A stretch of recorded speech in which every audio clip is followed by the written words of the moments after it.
Ia toi whaatalo whātu Samoa o si mai ale whaafonga. I se tasi le nei o whaapoponga wa tātou tala mai Samoa. Mai le tau tua le loa pei mo le nei aso tofi. Se fulu male lima o se te malua afe lua se fulu male lua. Tomua atu ia tātou tala. O le tu la e wha i le afiafi nei na whaafeilo a iai le afio anga mua taa le tamaita i tau sala o Samoa. Lua afe lua se fulu male lua. Ia hae lani Pearl Gurupu. O le tau sala o Samoa lua afe lua se fulu male lua. Lua afe lua se fulu male tolu. O se sui tau vā mai mele pone au se tālia. O se tama whanau fo i a whaasino i atu whae ono matama. I la uana ta i male nofo i tu a inga i a fuata o le afio anga o mua taa. O lea poro kalame ua whamau tu mai e le tofi o le afio anga, male i tu maa lo. Le afio nga ia le na tai Victor ta maa pua. O se whaavetai male wha lo o le pūlenga li ima whai pule o le afio anga. Ai mai se a inga uma o mua taa i le tamaita i tau sala. Ona o le whaaya ea.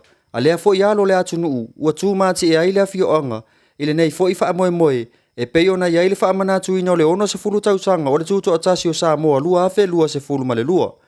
O luma o le apia pāke a mata aile polo kalame mo le afiafi nei. I solo ata avale teu teu wina, ma wha ai uai i le loto a le ka le sia wha pop tonga keu i siano Samoa i mua taa, e wha mai a inisi o polo kalame. O le a wha atau nuu ina le sauni ngā lotu i le maota o le ngā luenga. O le a fo i wha moe moe, o le a wai whaatasi ai ma se tasi o tama whanau o le afio anga. Na manu malo i sa ilinga fetu o le TV tasi lua afe lua se fulu male lua. Ia Benjamin Solomona. O le ali ia Benjamin Solomona. O lo ngā lue o se tasi o tangata whai ngā luenga le malo i le matanga luenga wa onga ta alonga manga nuu. I le awa oina o le musika mo alo ma whanau o le atu nuu.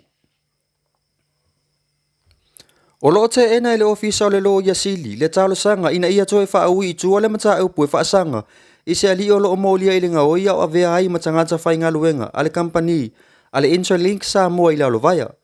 I tau alu manga o le wha amsinonga mawolunga i le vaya so nei. Na wha amautu wai le te ena lea, ele ofisa o le lo ia sili, o se talo sanga ale company ale sa mua Interlink Limited. E toe wha aui mai i tua le lato tangi. Sa whaia e wha sanga i se ali i sa whai ngā luenga i lea company. O le ali o whaitalingo au pā o live, o loo molia i le molianga e tasi, o le ngaoi au avea matangata whai ngā luenga. Mo le sila fia, o lea mata upu na whaato a iloa, ina ua wha auru le tangi a le company i le matanga luenga leo leo. I le masino o iulai, e whaasanga i lea ali, o na o loo masalumia, ilo na ave esea whaanga o ilea, o se tino i tupe e lata i le 5 se fulu afe tā la. Ai i le poti mai a le komisina lango lango le matanga luenga leo leo, papa li i moa na lisa tia iketi, na ia wha ailo ai, o le nei soli sula fono, e le tasi se taimine wha atino ai, ma e o fo i le se leni o loo masalomia, e ese fo i aso na to ese ai, peitai, i le lua vai aso talu ai, na tu atu ai e o live se tusi, mai le kampani i le wha amsinonga, e talo sanga ai le toi wha ui tua, o lea mata upu, ai na wha ailoa i le tamaita ilo ia, o loo tūla i mole i tua leo leo, ia fui fui o ane i lumo le wha amsinonga, Lola tau te ena lea o le talo sanga e wha aui i tua le mata upu. Ua tolo pole nei mata upu i le vai aso fou. Ai ua polo a ia e le wha amsinonga le o lo o molia. Ina ia sa ilia vave sana lo ia. Ua iai nei le fuafuanga le minista wati ina e te tele ma pūlenga o malai wa alele ale tātou ma lo. O lo a fua fiti wa ai. E feilo ai atu inisio wa engo le afio anga o whangalii. Ua wha alia lo la tau langona te te i le toi tatala ai e le malo o le malai wa alele i whangalii. O lea whai unga le minista, ona o le sila sila ia tau sila no fo lei e pei o tū maanga le anganu. Ai le tau fia ai le toi tatala, o le malaiva alele e pei ona fua fua i le maasina fou o ke topa. E pei ona whai roi se tasi o whaataltal noanga, ma se tasi o ofisa whaasala lau. O se tasi sa avea ma whai pulo le tū malo, o ia foi o le minista o le kapeneta. Le sunga ia tu i sunga le tau wa avea uso fara, whaatasi ai manisi o matai o lea fio anga, ua ave se la tau tusi se te i le malo. Ua wha ailoa e olo, ua maa e asa ili ilinga, ma ua wha amautu wina, le tatala ina o whangalii, a wā malanga a alele la iti. Ia e wha aiua tu foi a tātou pū le tinyo le nei aso, inisi oto otonga, o saunoanga mai le afionga le taitai o le tuolo a ngai le malo, le sunga ia tuila epa Dr. Sailele Maliele ngoi. Ua sau fia le foi le manu na yutu fiu. Au foi le tua au ma fo malu. Ua tau fai puea le matila ma le ofe loa. O lu pepe fo le tau musina. ma wa mafuali le wa titi to noi pe tesa ile nei taiao na lupe pa yo tupu mai e o Samoa yo na tulanga fa lupe lupeina o sui a wai o le tato vai nga fa fai e pui pui a ya tau o tato tangata o pa ia wa ainga malatu tama ala tai tu la to ainga fa le polo to fia aya la la tai le songa tu mo pule ona sala fai tenane el fa no nga manu fai pea ale au fai ngalo pa ia le tua e fata fai ta ulanga fia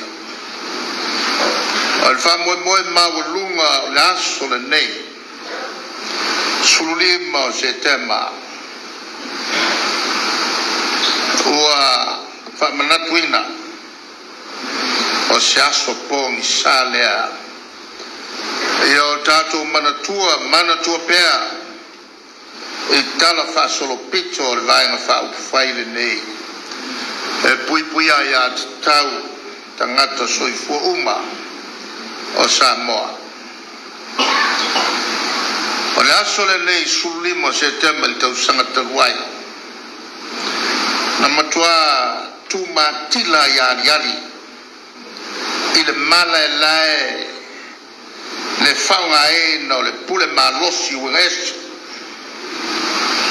wa fala la mo fa matawai ele fo fonga fitalai o le parmene mane la to vaenga fa u fai wa au fau o le fa kultua ile atua wa tasi sa mo ilalo o le tata inga ale uwai tai pale mia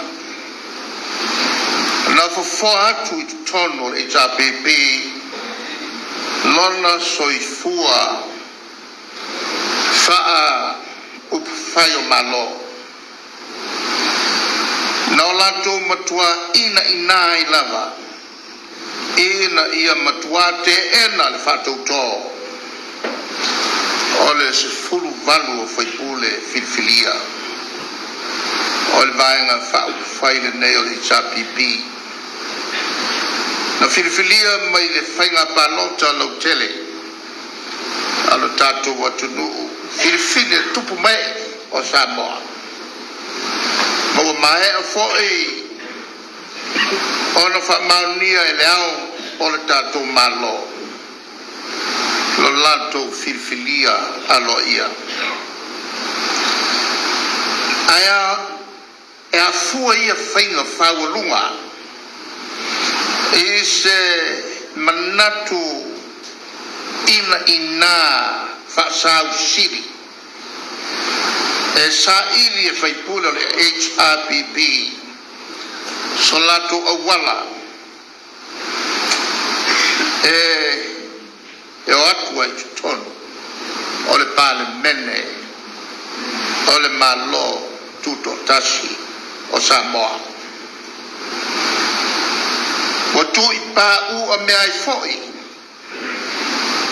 male malai fono je fau o le malai o le fau tunga tangi male sa ilinga malo a Samoa na fatau te atuai i pule sa wa a papala ai na so ona faalia di vale ai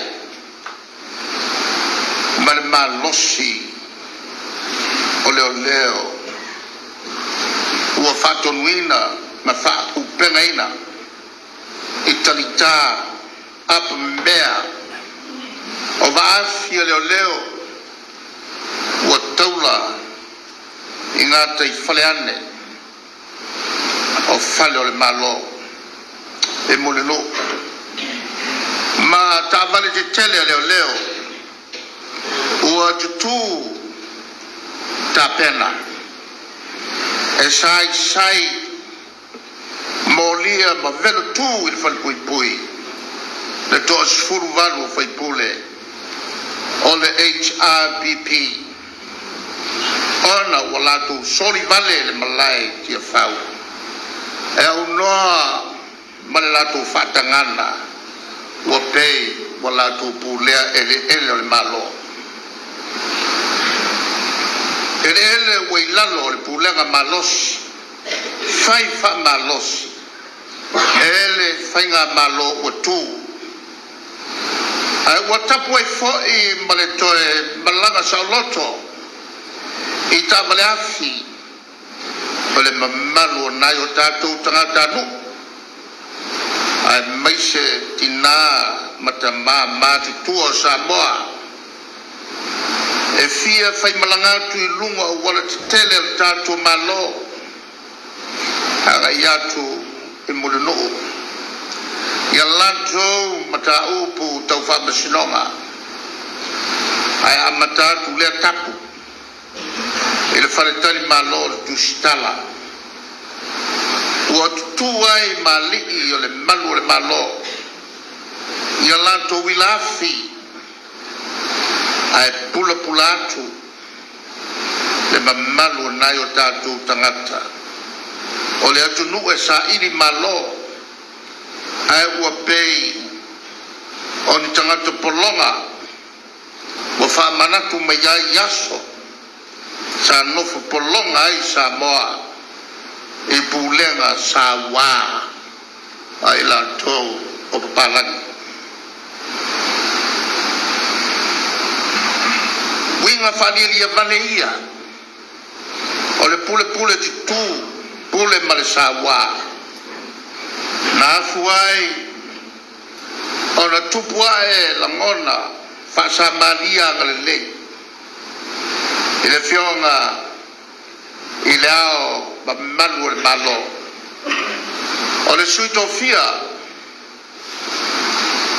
o se ali I fai feau le sunga ya pismaka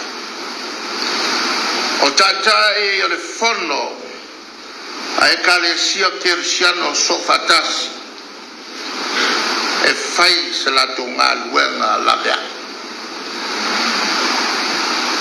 telo la tunei o tangato matutua malatu faletua ai o fa sa valia tu le la o no ta o fo I malatu ta valia na lato fanatinati tuai il malai tia fau o le malai o le fau tunga tangi Samoa e tuli vai to ele mai foi luma o le fofonga fetalai le malo ma fai pule o le fast I foto ele I tu tono le moa o le moto el palmen ina ia tafaia lo lato finangalo mai